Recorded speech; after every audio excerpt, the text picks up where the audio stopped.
Hi friends, இன்றைக்கி வந்து நம்ம இலக்கணம் தான் பார்க்க போகிறோம். இலக்கணத்தில் வந்து புணர்ச்சி அப்படின்ற டாபிக் தான் பார்க்க போகிறோம். ஃபஸ்ட்டு புணர்ச்சினா என்னென்னு பார்க்கலாம். புணர்ச்சினா நிலைமொழியின் ஈற்றெழுத்தும் வருமொழியின் முதல் எழுத்தும் சேர்வது தான் புணர்ச்சி.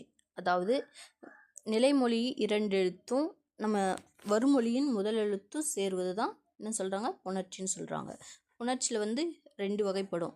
ஒன்று வந்து இயல்பு புணர்ச்சி, மற்றொன்று திரிபு புணர்ச்சி.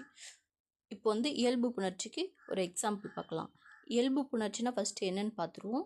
இயல்பு புணர்ச்சினா இயல்பாகவே அதோட பொருள் மாறாமல் அதோட நிலையை மாற்றிக்காமல் அப்படியே தோன்றுவது தான் இயல்பு புணர்ச்சி. ஃபார் எக்ஸாம்பிள் வந்து பொன் ப்ளஸ் வளையல், அது சேர்த்து எழுதணுன்னா பொன் வளையல். எந்த எழுத்தும் அதோடைய தோற்றத்தை வந்து மாறாமையும் அப்படியே வந்திருக்கிறதுனால அது வந்து இயல்பு புணர்ச்சி. திரிபு புணர்ச்சி. திரிபு புணர்ச்சினா என்னன்னா, அதோட பொருளில் வந்து அதோட வேர்டை வந்து திரிஞ்சு அதோட பொருளை மறைஞ்சி பொருள் தருவது தான் திரிபு புணர்ச்சி. ஃபார் எக்ஸாம்பிள் வந்து மரம் கூட்டல் வேர், அதை சேர்த்து எழுதணும்னா என்ன பண்ணும், மரவேர்னு எழுதுவோமா.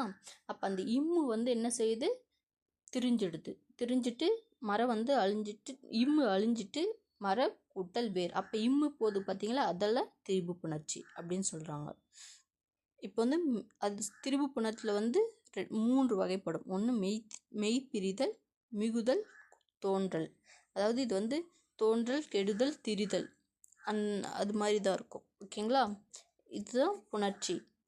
எல்லாருக்கும் யூஸ்ஃபுல்லாக இருந்திருக்கும்னு நினைக்கிறேன். இன்னும் நிறைய வீடியோ இருக்குது, எல்லாமே ஸ்கிப் பண்ணாமல் பாருங்கள் வீடியோ. நம்ம சேனலை வந்து சப்ஸ்கிரைப் பண்ணுங்கள். Okay friends, thank you.